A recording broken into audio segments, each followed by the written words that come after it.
السلام علیکم ګرانو دوستانو. نن به زه تاسو ته د کرکټ په حق باندې یو څو تازه او ډېر مهم خبرونه درکړم. چې خاص کر زه به تاسو ته ووایم چې د افغانستان او د سریلانکا دغه د اف ټي پي پروګرام لوبې به کله ترسره کیږي او چیرته به ترسره کیږي. او بل به زه تاسو ته د افغانستان لوبغاړي حضرت الله زازی رحمان الله ګوربز او محمد نبي چیرته دی ولې افغانستان ته رانقلل. دغه نه علاوه به زه تاسو ته د رشید خان په حق باندې یو خبر درکړم او د پاکستان کپټان بابر اعظم بیا د نړیوال جام کپ په حق باندې سوي دي. ویډیو تر اخره پورې وګورئ، په هر څه به تاسو پوهیږئ. نو راځم اول زه تاسو ته د افغانستان او د سریلانکا چې کومې د اف ټي پي پروګرام لوبې ترسره کیدونکې دي دغه لوبې به که خیر فیصله وکړي چې افغانستان نړیوال جام کپ ته وځي او که سریلانکا نړیوال جام کپ ته وځي. خیر بیا هم د افغانستان چانسز ډېر زیات دي ځکه د سریلانکا هغه بل سیریز چې کوم ده هغه نیوزیلینډ سره ده او نیوزیلینډ نن سبا ډېر یو مضبوطه ټیم انټرنیشنل کرکټ کې حسابیږي. دغه لیست تاسو وګورئ. دغه د سریلانکا لوبې د په بله میاشت جولای میاشت کې پاکستان سریلانکا ته ځي، هلته 2 ټیسټ لوبې او 3 50 اوریزې لوبې ترسره کیږي. هغې نه وروسته بیا سریلانکا غواړي سریلانکا پریمیر لیګ په جولای 1 نه شروع کیږي او 22 اګست پورې دوام کوي. هغې نه وروسته بیا سپټمبر میاشت کې سریلانکا غواړي ایشیا کپ ترسره کیږي او بیا اکتوبر او نومبر میاشت کې T20 ورلد کپ که خیر ترسره کیږي. اکتوبر همدغسې نومبر اخره کې بیا ویسټ انډیز چې کوم ده هغه هم سریلانکا ته ځي، هلته 2 ټیسټ لوبې ترسره کیږي. نومبر او ډسمبر میاشت کې سریلانکا بیا نیوزیلینډ ته ځي او هلته دغه 3 50 اوریزې لوبې چې کومې دي دغه د اف ټي پي پروګرام لوبې دي هغه به که خیر ډسمبر میاشت کې ترسره کیږي.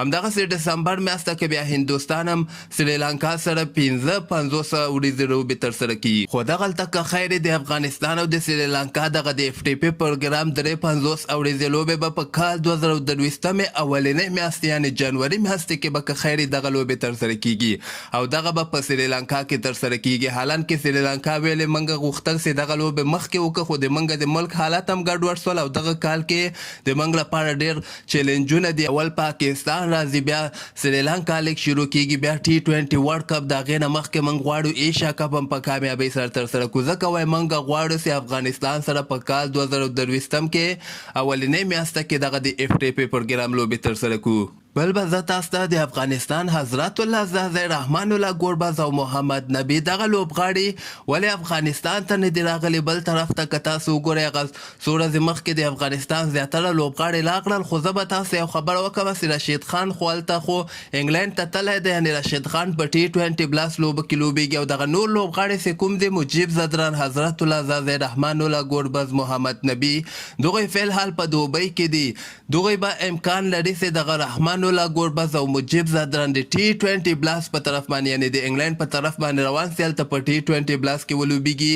او پاتې سوه خبره د حضرت الله زازی او محمد نبي. اکثره وخت کې محمد نبي خو دوبۍ کې کور هم اخیستلی، ګوربز هم خو سره چې کوم د هغه هم دوبۍ کې کور اخیستلی. ما تاسو ته ویلي چې دغه لوبغاړي اکثره وخت کې یعنې زیات وخت دوی په دوبۍ کې تېروي. نو نبي خو چانس نشته ده چې هغه د خپل زړه یې داسې هر کله افغانستان ته راسي. خو دغه رحمان الله ګوربز او مجیب زدران په T20 بلاس کې اخیستل سوي دي. رشید خان خو ځان ورسو، دوی به هم که خیر ډېر زر ځان ورسوي ځکه دغه T20 بلاس لوبې د جولای 14 تاریخ پورې دوام کوي. یعنې اوس هم که موږ وګورو تقریبا 28 شپې نور هم دغه T20 بلاس لوبې ترسره کوي. او دې نه علاوه به زه تاسو ته د رشید خان په هکله باندې یو خبر درکړم چې رشید خان او محمد ریوزوان دغه د ساسکس ټیم چې کوم د دغه یو ټیم کې لوبېږي او نن دغه عکس هم ډېر زیات نشر سوی او سبا ته به دوی که خیر دویمه لوبه ترسره کړي. تېره شپه هم د دوی لوبه ترسره سوله، هغه کې رشید خان یعنې دومره خاص بولنګ نه و ترسره کړی، 4 اوړو کې 42 رنزه ورکړي و، یو لوبغاړی آوټ کړی و.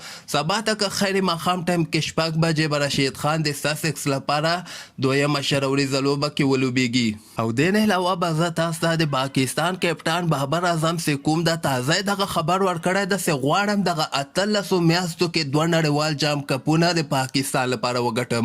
یعنې په دغه 18 میاشتو کې په همدغه کال کې شروریزه ورلد کپ ترسره کیږي او کال 2023 کې بیا که خیر 50 اوریزه ورلد کپ هم ترسره کیږي.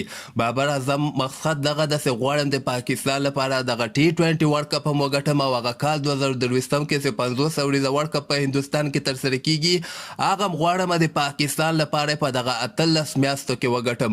تاسو هم خپل نظر لاندې ما سره په کمنټ کې شریکولی سئ او همدغسې تازه خبرو لپاره تاسو دغه چینل هم در سره سبسکرایب کولی سئ.